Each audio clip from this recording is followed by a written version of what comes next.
En manchette, aujourd'hui, retour sur l'Assemblée d'information liée au projet de salle communautaire. Ça s'est tenu hier à Saint-Ignace de Loyola.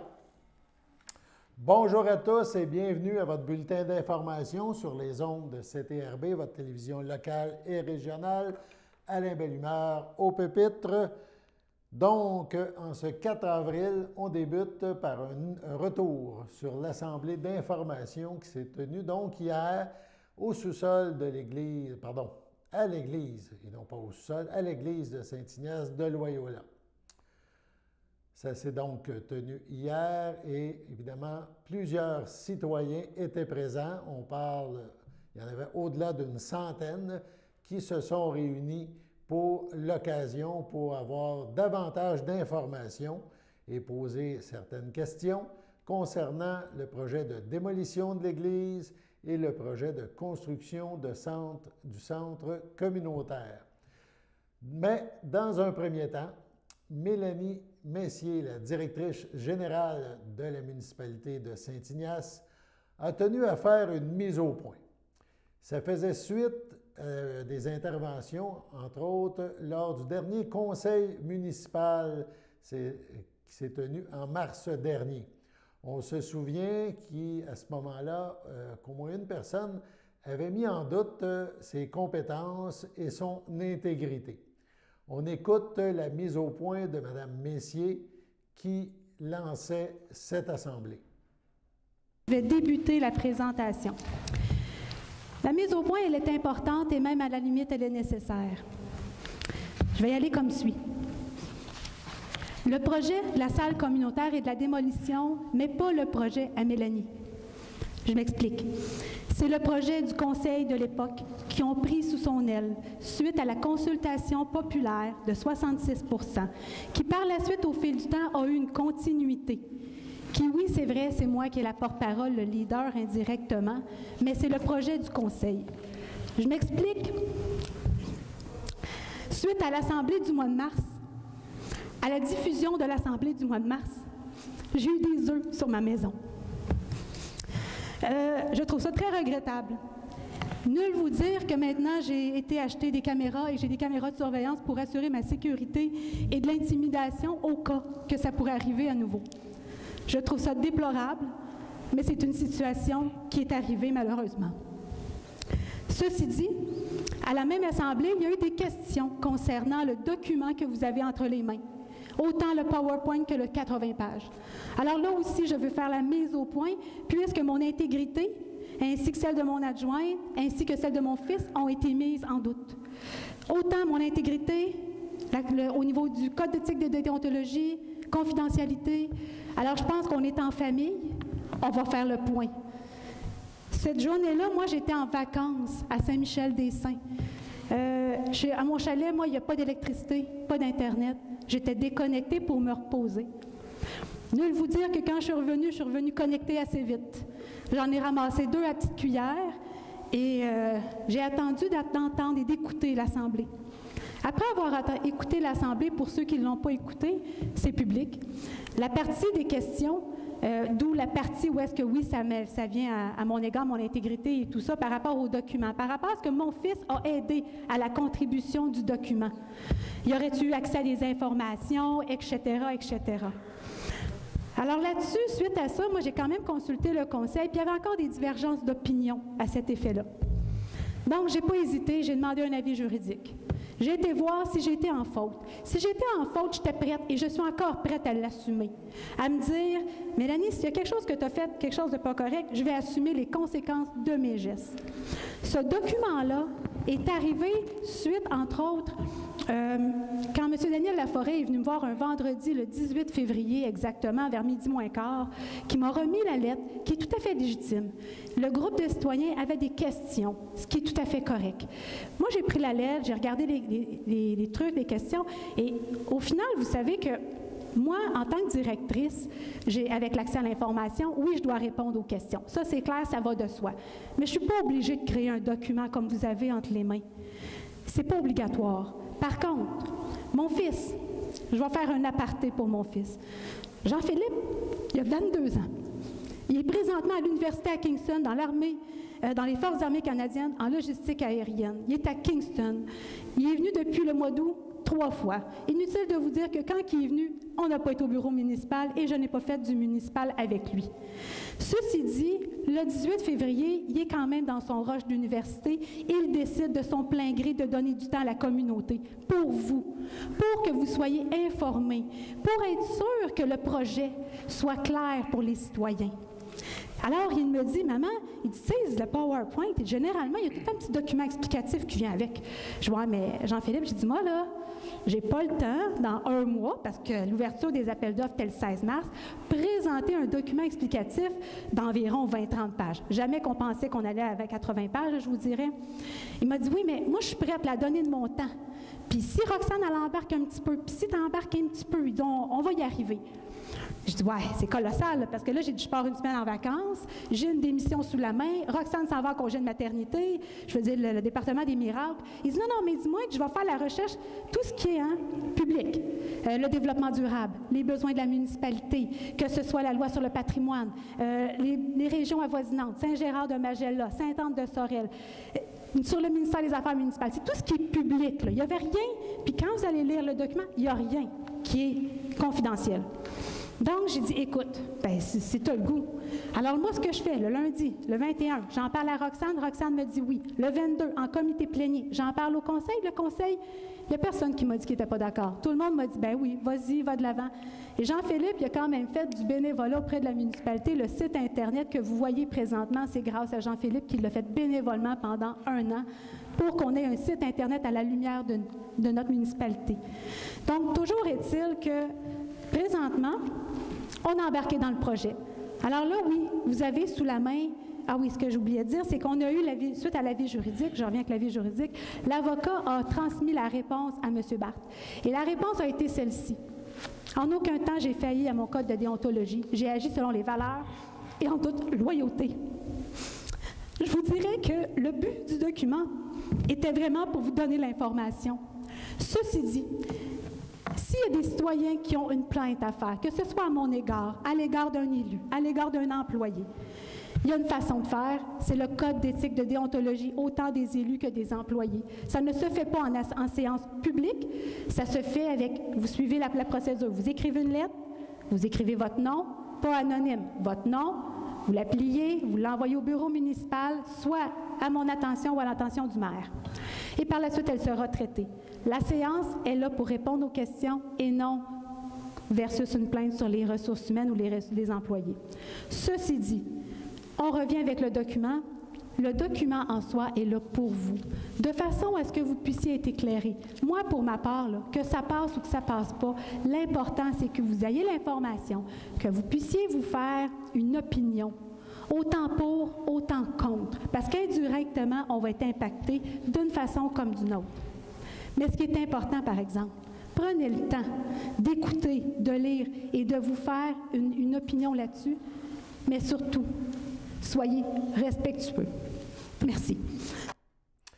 Un message clair en début d'assemblée. On rappelle que les 6 membres, les 6 conseillers municipaux étaient présents. Le maire Jean-Luc Barthes, qui a attrapé la COVID dans les derniers jours, a suivi l'Assemblée par vidéoconférence. Donc, pour faire suite à cette intro, nous vous présentons maintenant un extrait de la présentation qui résume le projet, les prochaines dates à retenir dans le processus. Madame Mélanie Messier, donc la directrice générale, nous rappelle quelles sont les implications si le règlement d'emprunt est rejeté ou approuvé par la population. On l'écoute. À ce jour, comme je l'ai dit tout à l'heure, on a 255 503 $ de dépensés en ce qui concerne les plans et devis. Il reste 125 785 à débourser quand on parle pour ce qui est de la culture, les rapports archéologiques et la balance des travaux, des services professionnels de la firme d'ingénieurs pour la continuité du dossier. Ce qui est important, c'est, comme j'ai mentionné également, les prix sont garantis jusqu'à 120 jours, jusqu'au 23 juillet. C'est pour la raison que malgré, oui, la hausse des coûts, avant de retourner à la table à dessin, ce qui est important, c'est vraiment parce que les prix n'arrêtent pas d'augmenter, ça c'est clair. Donc, étant donné qu'on sait que les prix sont gelés jusqu'au mois de juillet, le Conseil a décidé d'aller voir la population avant de continuer et d'engager d'autres sous, parce qu'évidemment, il va falloir refaire les plans, payer encore des milliers de dollars et de s'enligner sur une structure beaucoup plus sobre, beaucoup plus moins d'angles, beaucoup plus triste peut-être. Mais bref, si c'est ça pour que ça coûte moins cher, bien, c'est une option. Mais avant d'arriver là, le Conseil a décidé d'aller voir la population avant. Et ce qu'il faut penser, c'est que oui, la subvention du RECIM, elle est possible jusqu'au 30 septembre. Au 30 septembre, il faut que l'entente soit signée. Pour que l'entente soit signée, il faut que le contrat soit donné. Donc là, on tourne en rond. Et comme on a dit, le règlement d'emprunt, il est au montant de 8 5 868 hein, et ça sera une taxation fixe à partir de 2024 sur 20 ans au montant maximum de 61,58 $. Ce qui va se passer, c'est qu'à l'Assemblée, la semaine prochaine, il faut absolument qu'on passe un avis de motion et un projet de règlement d'emprunt. Qui après, le 11 avril, on doit encore là faire une assemblée spéciale pour adopter le projet de règlement, pour adopter le règlement, qui fait en sorte que là, on met un avis public le lendemain pour que le 20, la date à retenir, c'est le 20 avril. Tout ça pour arriver au 20 avril, c'est le registre des personnes habiles à voter. Si les personnes sont contre le règlement d'emprunt, qui ne veulent pas qu'on emprunte l'argent ou qui sont contre le projet, c'est à ce moment-là qu'ils doivent venir signer le registre. C'est important d'aller sonder la population pour la continuité du dossier et de voir si la population elle est en faveur ou pas du projet. En ce qui concerne la rénovation d'église, j'en ai déjà parlé auparavant, mais c'est clair qu'il faut penser, le Conseil est unanime, hein, qu'ils doivent décontaminer et désamianter. Donc, c'est pour la raison que l'option rénovation, pour l'instant, est toujours impensable suite au rapport de M. Paul Boudreau. Comme je disais tout à l'heure, il y a plus de détails dans le dossier joint sur le site Internet ou disponible au bureau municipal. Pour ce qui est de la vente, bien, le Conseil va devoir se rasseoir. Si jamais que le règlement ne passe pas au niveau de l'acceptabilité sociale, le Conseil n'aura pas le choix de s'asseoir et de réfléchir et de voir quelles sont les prochaines avenues, quelles sont les possibilités. Évidemment, l'opinion publique compte. Comme j'ai expliqué le 20 avril, le bureau municipal va être ouvert de 9 h le matin jusqu'à 7 h le soir pour que le registre va être tenu pour les personnes habiles à voter. Ce qui veut dire que ce qui est en vert, si on a moins de 197 signatures, 196 et moins, hein, ça veut dire que le règlement d'emprunt est réputé accepté. Ce que ça fait, c'est que le règlement va être envoyé au ministre des Affaires municipales pour approbation. Une fois qu'eux vont l'accepter, bien là, le contrat, on va pouvoir passer une résolution pour octroyer le contrat. On prend de l'autre côté ce qui est en rouge. Advenant le cas qu'on n'a plus de 197 signatures, ça veut dire qu'ils sont contre le règlement. Le Conseil a deux options, soit qu'ils annulent le projet, ou soit qu'ils vont à un référendum. On fait la procédure référendaire qui va coûter plus ou moins 15 000 $. Et là, encore là, si la réponse elle est positive, on s'en va du côté vert. On continue, dans le fond, on envoie le dossier au ministre des Affaires municipales pour approbation et on attend par la suite la réponse et on octroie le contrat. De l'autre côté, si la procédure référendaire dit que la population est en défaveur du projet, ce qui arrive, c'est que, bon, le Conseil va devoir tout simplement se rasseoir. Et c'est une possibilité de perdre le RECIM. Parce que ça se peut qu'on puisse le prolonger, mais ça se peut que non. J'attends toujours une réponse à ce niveau-là par rapport au ministère pour avoir un écrit de ça, d'une confirmation. Mais à ce jour, si on n'a pas de réponse, s'il n'y a rien de signé au 30 septembre, on perd le 3 millions. Sinon, on peut retourner à la table à dessin, mais ça va engendrer des frais supplémentaires. On a déjà 255 000 d'engagés. Et de l'autre côté, bien, c'est sûr que si on retourne à la dessin et qu'on retourne en appel d'offres et qu'on diminue la salle, le risque qui est possible d'arriver, c'est que les prix continuent d'augmenter, qu'on retourne en appel d'offres et qu'on se retrouve avec un projet aussi haut, mais avec une salle plus petite. C'est un risque à prendre. Rendu là, c'est la population qui va décider. Ou encore là, et là, c'est si on a toujours la subvention de 3 millions. Parce que si on n'a plus la subvention de 3 millions, là, on ne cadre plus dans les dépenses, là, ça c'est clair. Ou on reste encore là une fois optimal, puis on attend qu'une autre subvention devienne disponible. Mais encore là, avoir les prix aujourd'hui, on ne sait pas ce que ça va être demain. C'est un risque à prendre. Ce qui est important dans tout ça, c'est que prenez le temps, soit si vous avez d'autres questions, de lire le document. Faites-vous une idée, que vous soyez pour, que vous soyez contre, mais faites-vous une thèse, une opinion. Puis, afin que vous puissiez tout simplement prendre le temps de réfléchir sur ce projet-là, puisque c'est un projet de communauté. Que ce soit positif ou négatif, on va tous être impactés indirectement. Mais ça va être une décision démocratique et communautaire. Alors là-dessus, je vous invite à la rencontre de demain ou tout simplement à lire le document. Comme vous vous en doutez, de nombreuses questions ont été posées lors de cette rencontre qui a duré près de 2 heures. Demain, nous vous présenterons un résumé des questions sur le projet de salle communautaire, des questions provenant des citoyens. C'est donc à suivre. Allons à la pause. Le samedi matin, dès 9h30, nos téléspectateurs sont invités au Super Bingo télévisé diffusé de nos studios de Berthierville. Depuis maintenant une vingtaine d'années, plusieurs adeptes de la télévision régionale se sont partagés un montant de 600 $ disponible chaque semaine lors de cette joute de bingo télévisé. Un animateur et 3 bénévoles se succèdent à la caméra dans le but de vous faire passer une petite heure agréable et payante le samedi matin. On peut se procurer les cartes de jeu chez les dépositaires autorisés participants, c'est-à-dire à Berthierville, le dépanneur Formule 1 rue Gilles Villeneuve, le marché IGA Extra sur la rue Gabrielle Brissette, le marché Métro rue Notre-Dame, la pharmacie Proxime rue Frontenac, le garage Pétroté sur la rue Gilles Villeneuve et à Saint-Ignace de Loyola, le marché Aldo rang Saint-Michel, le dépanneur Le Magasin Esso sur le chemin de la Traverse.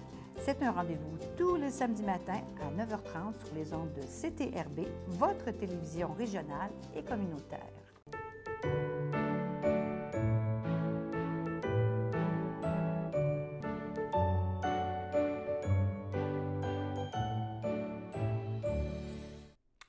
Un anniversaire à souligner en ce 4 avril. La FADOC de l'Île-du-Pas souhaite bonne fête à Denis Aubin. C'est votre anniversaire aujourd'hui. 4 avril, toute l'équipe de CTRB se joint à moi et vous souhaite bonne fête. CTRB a rencontré dimanche, on reprend. Nous avons parlé il y a quelques semaines d'une pétition pour reconnaître la COVID longue comme maladie existante. CTRB vous présente maintenant une entrevue que nous a accordée Patrick Latour, un citoyen de Saint-Ignace de Loyola qui est atteint de la COVID longue et qui est porteur de cette pétition présentement disponible sur le site de l'Assemblée nationale du Québec et qui est parrainée par la députée de Joliette, Véronique Yvon. On écoute l'entrevue que nous a donnée M. Latour. Bonjour, M. Latour. Vous avez été de la COVID. Pouvez-vous nous raconter un petit peu votre aventure ou comment ça s'est passé? Moi, j'ai été atteint dès le début, c'est-à-dire que je l'ai attrapé le 1er avril 2020. Okay. Donc, ça a fait 2 ans présentement. OK. Vous avez vécu ça comment? À l'hôpital, vous avez eu été intubé, comme on dit? Non, moi, j'ai dû être hospitalisé. À l'époque, j'ai été au centre hospitalier à Joliette. Par la suite, dès la première vague, on était transféré dans des centres dédiés. Okay. Donc, dès que j'ai eu mon résultat positif, j'ai été transféré à l'hôpital Le Gardeur. Ouais. J'ai demeuré 6 jours à l'hôpital. À l'époque, ils appelaient ça les soins intermédiaires, juste avant les soins intensifs. Donc vous avez eu une partie là, avec des masques et non, avec moi, je n'ai pas été intubé, mais j'ai eu l'oxygène. Vous avez eu l'oxygène et tout ça. Oui. Et suite à cet événement-là, vous êtes retourné chez vous. On comprend qu'il y a eu on pourrait dire une convalescence, mais la convalescence n'est pas finie encore. Là. Vous avez de la difficulté à fonctionner, c'est ça qu'on comprend?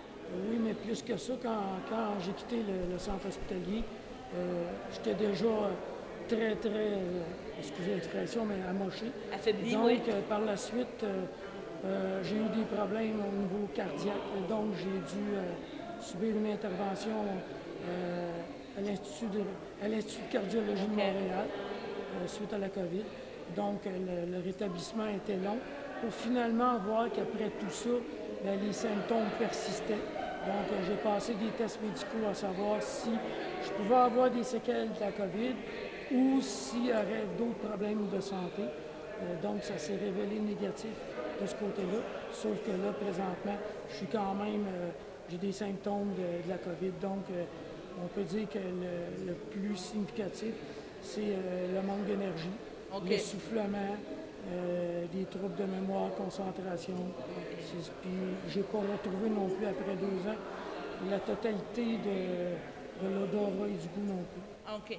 Donc, autrement dit, vous êtes rendu asymptomatique. Là. Si je fais un test de COVID, vous êtes négatif, mais vous avez ce qu'on appelle la COVID longue, donc c'est des symptômes qui persistent au fil du temps. C'est exact. Est-ce que, on va en venir un peu à les pétitions que vous faites, mais la question que j'ai à vous poser, est-ce que vos médecins voient une fin où ils vous disent qu'il va falloir que tu vives avec ça?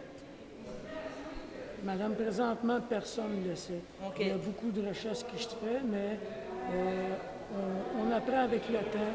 On passe des examens différents avec le temps quand on découvre que certains médicaments qui sont administrés peuvent causer des problèmes à tel organe du corps. Okay. Mais il n'y a rien qui dit que dans 5 ans, je n'aurai plus rien. Dans 2 ans, personne ne le sait. Okay. Et là, vous avez voulu initier une pétition pour faire reconnaître la COVID longue comme une maladie qui existe, parce que dans d'autres pays, c'était reconnu, parce que vous avez des problèmes d'indemnisation, on pourrait dire, au niveau des assurances, des choses comme ça. Ici, au Québec, il n'y a aucune législation qui était faite, tandis qu'en Europe, ils ont légiféré en ce sens-là. Puis d'autant plus que l'organisme, l'OMS, a reconnu la COVID longue comme étant une maladie pouvant invalider quelqu'un. Des personnes. Ici, au Québec, on n'a rien fait en ce sens. OK. Que présentement, vous n'êtes pas en emploi, vous n'êtes pas capable de continuer. C'est ça que je comprends. Alors, du jour au lendemain, vous êtes sans ressources, on pourrait dire, par rapport à ça, là, parce que vous n'êtes pas capable de faire reconnaître votre maladie. Donc, il manque des indemnités au bout, là, c'est ça? Moi, je suis chanceux, j'ai quand même une assurance, mais les assurances, dans le temps, c'est pas infini non plus. C'est qu'après un certain temps, ils appellent ça un changement de définition. Donc, pour continuer d'indemniser, il faut que vous soyez... C'est-à-dire qu'on vous indemnise si vous n'êtes plus capable de faire aucun travail autre que le vôtre. OK. Et que la maladie soit reconnue aussi là, au Québec. Exact. Donc, vous êtes associé avec Mme Véronique Yvon, qui parraine votre pétition. Donc, présentement, les gens peuvent aller sur le site de l'Assemblée nationale, c'est bien ça, aller signer la pétition. Il y a une date butoir, je crois, c'est le 15 mai. C'est exact. Exactement ça. Et combien de signatures vous devez avoir, on pourrait dire, au départ, pour après ça continuer dans le cheminement pour ça? Peu importe le nombre de signatures, mais ce qui importe, c'est d'en avoir le plus possible pour démontrer au gouvernement l'urgence d'agir pour faire en sorte que ce soit reconnu, pour aider ces personnes-là. Je ne le fais pas pour moi, mais je le fais pour toutes les autres. Puis, fait à noter, on est quand même très nombreux. Selon les dernières statistiques, il y aurait environ 100 000 personnes au Québec qui auraient la COVID longue avec des symptômes plus ou moins importants. Donc, on a seulement qu'à aller, comme on le mentionne, sur l'Assemblée nationale, sous le nom de Véronique Yvon, et on peut signer la pétition. Ça va vous aider dans votre cheminement et pour dire votre débat là, pour refaire reconnaître cette maladie-là, la COVID longue. Oui, c'est exact. D'accord, bien, je vous remercie. Merci à vous. Allons à la pause.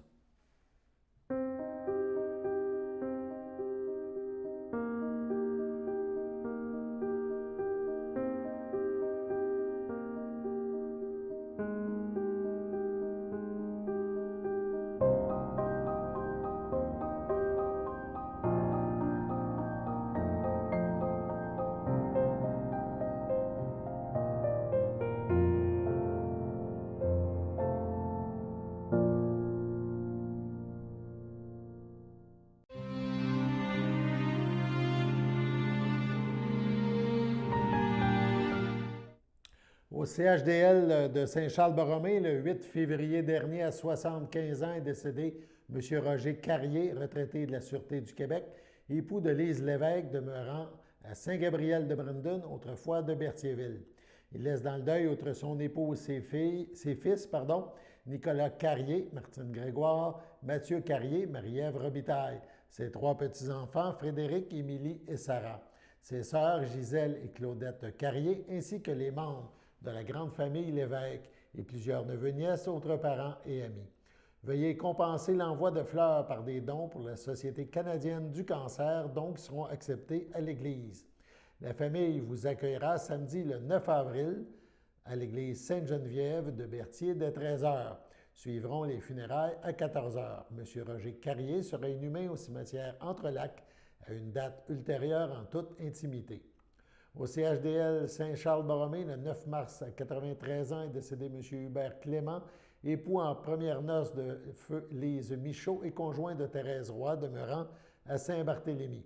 Il laisse dans le deuil, outre sa conjointe, ses enfants, Nicole Clément, Normand Moreau, René Clément, André Bordelot, Michel Clément, Jean-Marc Lupien, Mario Clément, Suzanne Brault, ses 3 petits-enfants, Jim Savignac, Jean-Pierre Clément et Geneviève Clément, son arrière-petite-fille, Jeanne Savignac, sa sœur et ses belles-sœurs, Thérèse Clément, feu André Messier, Ghislaine Lemire, feu Gérald Clément, Georgette Massé, feu Bertrand Clément, Claire Fafard, feu Jean-Guy Michaud, ses belles-filles, Micheline Massé, Guy Gauthier, Guylaine Massé, Guy Branchot, ainsi que plusieurs neveux, nièces, autres parents et amis.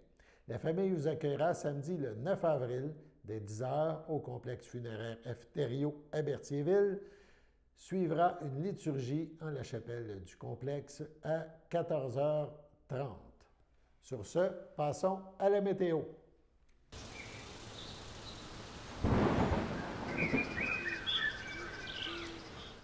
Superbe journée aujourd'hui, 10 degrés dans la journée. Oui, ça faisait du bien, le soleil était réconfortant. Ce soir, ciel généralement dégagé, 4 degrés. Cette nuit, le ciel reste dégagé, -3. Demain matin, au petit lever, ensoleillé avec passage nuageux, -2. Mais le mercure grimpe à nouveau dans la journée. On parle de au moins 11 degrés dans l'après-midi. Bref, une autre belle journée en ce début de printemps. Voilà, c'était votre bulletin d'information sur les ondes de CTRB, votre télévision locale et régionale. Alain Bellumeur au pupitre, qui vous invite à être des nôtres demain pour la prochaine édition du bulletin à CTRB. Au revoir.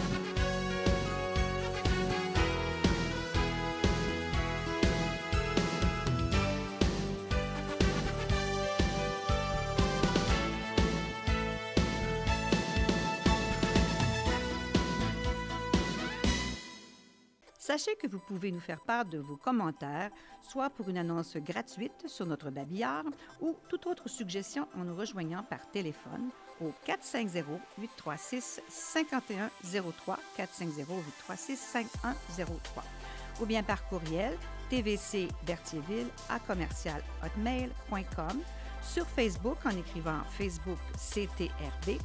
Et surtout, n'hésitez pas à visiter notre chaîne YouTube afin d'y retrouver une grande partie de notre programmation sur YouTube CTRB. Les émissions sont classées par catégorie, vous permettant de chercher moins longtemps. Vous pouvez aussi cliquer sur le rectangle rouge « S'abonner » pour être à l'affût des dernières émissions enregistrées. Les télévisions communautaires autonomes du Québec, ce sont les télévisions les plus importantes parce qu'elles sont proches de la communauté.